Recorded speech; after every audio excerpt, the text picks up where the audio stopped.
ಥರ ನಡೀತಾರೆ. ಈಗ ಎರಡನೇ ಹಂತದ್ದು ನಾವು ಬಳ್ಳಾರಿ ಮತ್ತು ಹೊಸಪೇಟೆ ಹೋಗ್ತಾಯಿದ್ವಿ, ವಿಜಯನಗರ ಹೋಗ್ತಾಯಿದ್ದೀವಿ.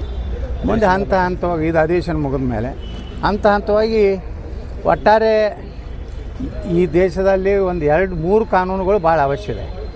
ಒಂದು ಸಂಪೂರ್ಣ ವಕಫ್ ರದ್ದಾಗಬೇಕು. ಈಗಾಗಲೇ ಪ್ರಧಾನಮಂತ್ರಿಗಳು 1 ನೇಷನ್ 1 ಎಲೆಕ್ಷನ್ ಈಗಾಗಲೇ ಒಂದು ಚುನಾವಣೆ ಅಥವಾ ಈಗಾಗಲೇ ಅವರು ಇದರಲ್ಲಿ ಪಾರ್ಲಿಮೆಂಟಿಗೆ ತರಲಾಕತ್ತಾರ. ಇನ್ನೊಂದು ಸಮಾನ ನಾಗರಿಕ ಸಂಹಿತೆ, ಎಲ್ಲರಿಗೂ ಒಂದೇ ಕಾನೂನು. ಈ 3 ದೇಶದ ಮುಂದೆ ಭಾಳ ದೊಡ್ಡ ಒಂದು ಏನು ನಮ್ಮ ದೇಶದ ಭದ್ರತೆ ದೃಷ್ಟಿಯಿಂದ ಸುರಕ್ಷತೆ, ಹಿಂದೂಗಳ ಸುರಕ್ಷತೆ ದೃಷ್ಟಿಯಿಂದ 3 ಕಾನೂನುಗಳು ಭಾಳ ಅವಶ್ಯ ಇದೆ. ನಮ್ಮ ಪ್ರಧಾನಮಂತ್ರಿಗಳ ಮೇಲೆ ವಿಶ್ವಾಸ ಇದೆ. ಆವಾಗ 1 ನೇಷನ್ 1 ಎಲೆಕ್ಷನ್ ಅಂತ ಏನು ತೊಗೊಂಡು ಬಂದರು ಪಾರ್ಲಿಮೆಂಟಿಗೆ, ನಿಶ್ಚಿತವಾಗಿಯೂ ನಾವು ಅಲ್ಲಿ ಬಹುಮತ ಪಡಿತೀವಿ. ಮುಂದಿನ ಬಜೆಟ್ ಅಧಿವೇಶನದಾಗ ವಕಫ್ ಭಾಳ ತಿದ್ದುಪಡಿ ಆಗ್ತದೆ. ಬರೀ 44 ತಿದ್ದುಪಡಿ ತೊಗೊಂಡು ಬಂದಾರೆ. ಅದನ್ನು ಪೂರ್ತಿ ರದ್ದು ಮಾಡಬೇಕಂತ ನಾವು ನಿನ್ನೆನೂ ವಿಧಾನಸಭೆಯಲ್ಲಿ ನಾನು ಮಾತಾಡಿದ್ದೀನಿ.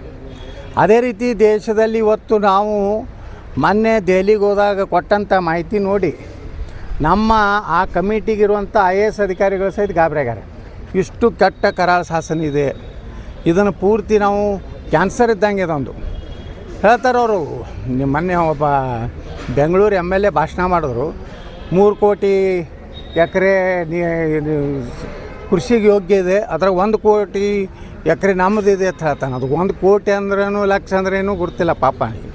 ಹಿಂಗೆ ಜಮೀರ್ ಅಹ್ಮದ್ನು ಹೇಳಿದ್ರು ನಾವು ಯಾವುದೇ ಇದನ್ನು ಮುಟ್ಟುವುದಿಲ್ಲ ಅಂತೇಳಿ. ಆದರೆ ಇವ್ರ ಕೈಯಾಗಿಲ್ಲ. ಈಗಾಗಲೇ ಅಲ್ಲಿ ಸಾಕಷ್ಟು ವಿವರವಾಗಿ ನಾ ಅಸೆಂಬ್ಲಿಯಲ್ಲಿ ಮಾತಾಡಿದ್ದೀನಿ. ಇವ್ರ ಕೈಗೇನೂ ಇಲ್ಲ. ಪಾರ್ಲಿಮೆಂಟ್ನಲ್ಲಿ ನಿಮಗೇನಾದರೂ ನಿಜವಾಗಿ ರೈತರ ಜಮೀನು, ಮಠ ಮಂದಿರ ಜಮೀನುಗಳನ್ನು ಮುಟ್ಟುವುದಿಲ್ಲ ಅಂಥೇಳಿ ನಿಮ್ಗೆ ನಿಜವಾಗಿ ಕಳ್ಕೊಂಡಿದ್ರೆ ಏನು ನರೇಂದ್ರ ಮೋದಿಯವರು ವಕಫ್ ತಿದ್ದುಪಡಿ ಅಂತ ತೊಗೊಂಡು ಬೆಂಬಲ ಕೊಡ್ರಿ.